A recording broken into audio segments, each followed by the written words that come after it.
এয়া হ'ল মৰমৰ ভাগিনীজনী আমাৰ একমাত্ৰ নিষ্ঠা। এই নিষ্ঠাৰ বাৰ্থডে আৰু বাৰ্থডে উপলক্ষে এয়া প্ৰস্তুতি চলি আছে আমাৰ। এইবিলাক কৰি আছে। Happy birthday. আৰু আমাৰ কংকলদাই ফুকাই আছে এইবিলাক।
এয়া হ'ল মোৰ মৰমৰ একমাত্ৰ ভাগিনী নিষ্ঠাৰ বাৰ্থডে চেলিব্ৰেশ্যন চলি আছে। আৰু প্ৰথমবাৰৰ বাবে বাৰ্থডে চেলিব্ৰেশ্যন চলি আছে, আপোনালোকে দেখিবলৈ পাইছে।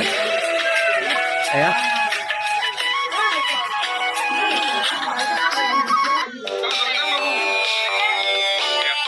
নিষ্ঠা, মোৰ একমাত্ৰ ভাগিনীজনী। আৰু তাই প্ৰথম বাৰ্থডে চলি আছে এয়া চেলিব্ৰেশ্যন।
মায়ে গৈ আছে আমাৰ।